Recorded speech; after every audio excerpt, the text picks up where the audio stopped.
नमस्कार दोस्तों, करवा चौथ आज के दिन बहुत ही हर्ष और उल्लास के साथ मनाया जा रहा है दोस्तों। और कब निकलेगा चांद, क्या है पूजा का शुभ मुहूर्त और सरगी किस समय खाना है, कौन देता है सरगी दोस्तों, जाने सब कुछ ज्योतिष के अनुसार। दोस्तों, भारत में हिंदू ग्रंथों, पौराणिक ग्रंथों और शास्त्रों के आधार पर कोई न उपवास, कोई न कोई त्योहार आदि आता ही रहता है। लेकिन कार्तिक मास के जो शुक्ल पक्ष के दिन चतुर्थी व्रत किया जाता है, उसका सुहागिन स्त्रियों के लिए बहुत ही महत्व होता है। दरअसल इस दिन करवा चौथ का व्रत किया जाता है। करवा चौथ के चांद से लेकर कपड़े और खाने तक की संपूर्ण जानकारी बताऊंगा दोस्तों। शास्त्रों के अनुसार माना जाता है कि जो प्रेमी जोड़े इस व्रत को रखते हैं तो उनमें से एक दूसरे के लिए सबसे ज्यादा मोहब्बत होती है। करवा चौथ का व्रत प्रेम का प्रतीक भी माना गया है। यह न केवल पति की उम्र को ही बढ़ाता है बल्कि प्यार को भी बढ़ाता है। ये व्रत ही नहीं होता है बल्कि इसमें प्यार भी छुपा होता है।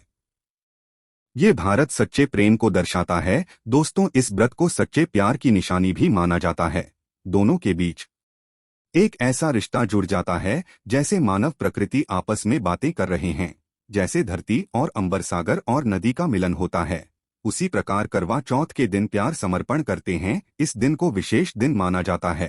करवा चौथ का व्रत पति और पत्नी दोनों को मिलकर करना चाहिए। अगर किसी कारणवश पति न कर पाए तो पत्नी को करना चाहिए। पत्नी यदि बीमार हो और पत्नी को पति के लिए आत्मसमर्पण हेतु व्रत आज करना चाहिए। ऐसे में माता पार्वती और भोले शिव शंकर अत्यंत आश्चर्यजनक प्रसन्न होते हैं।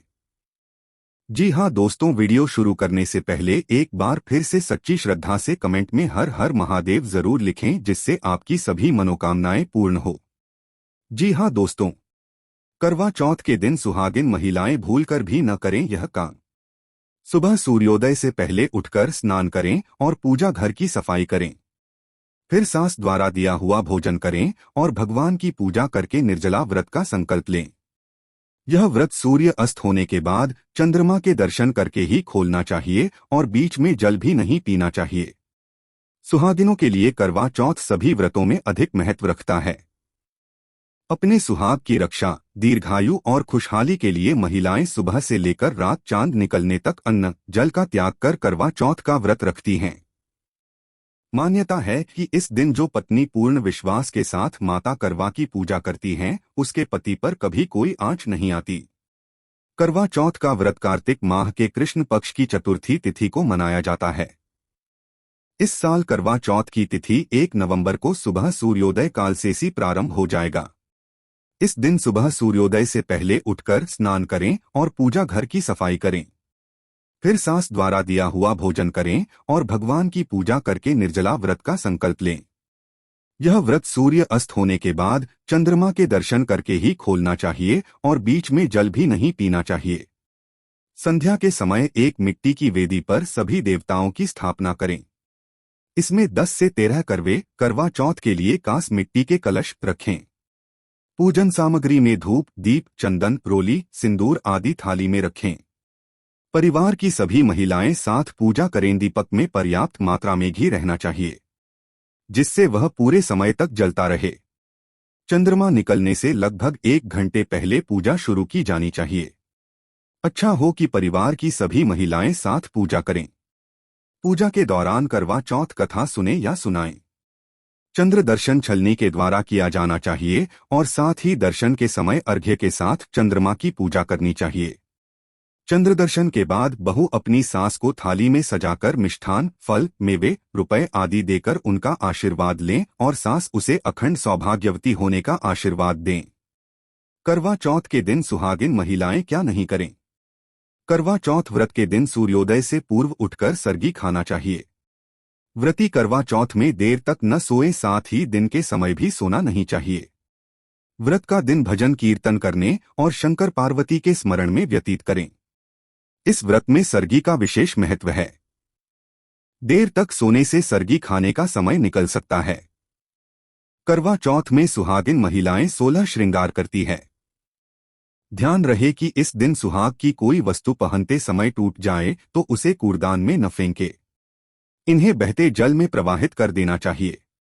साथ ही इस दिन किसी से उधार लेकर मांग में सिंदूर न लगाएं।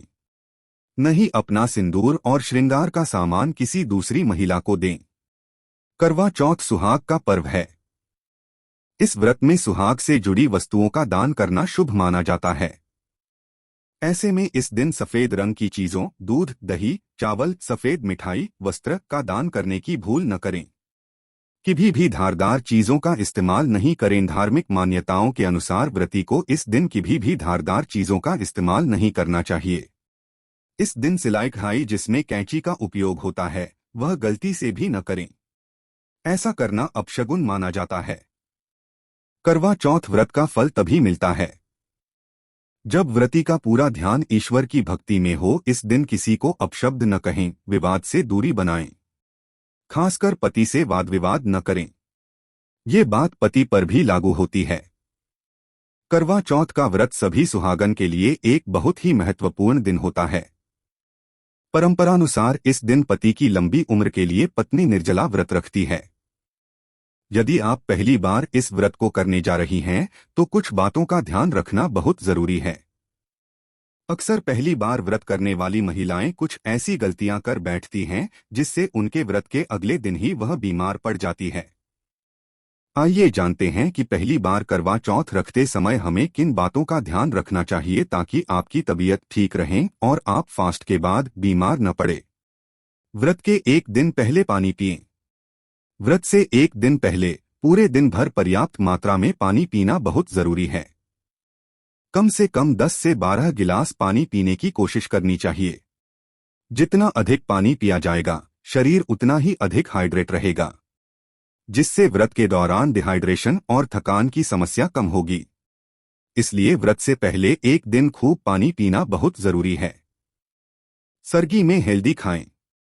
व्रत से पहले सर्गी में क्या खा रहे हैं, यह बहुत ही महत्वपूर्ण होता है। सर्गी में हमें हेल्दी और पौष्टिक भोजन करना चाहिए ताकि शरीर को पर्याप्त एनर्जी मिलती रहे। सर्गी में फल, सलाद, दही, नट्स जैसे हेल्दी खाएं। ये सभी ऊर्जावान भोजन हैं जो व्रत के दौरान ऊर्जा स्तर को बनाए रखने में मदद करते हैं। हेल्दी खाने से आपको भूख भी नहीं लगेगी और दिन पूरे दिन एनर्जेटिक बने रहेंगे। व्रत के दिन ज्यादा काम न करें। व्रत के दौरान ज्यादा काम करने से बचना चाहिए। जब हम भोजन नहीं करते हैं तो शरीर में ऊर्जा की कमी हो जाती है। इसलिए व्रत के दौरान ज्यादा पैदल चलने, दौड़ने या कसरत करने से बचें। घर के छोटे मोटे काम ठीक हैं, लेकिन लंबे समय तक खड़े रहने वाले काम या भारी वजन उठाने जैसे काम न करें। अगर व्रत में ज्यादा थकान महसूस होने लगे तो आराम करें। आराम करने से प्यास नहीं लगेगी और आपका व्रत अच्छे से पूरा हो जाएगा।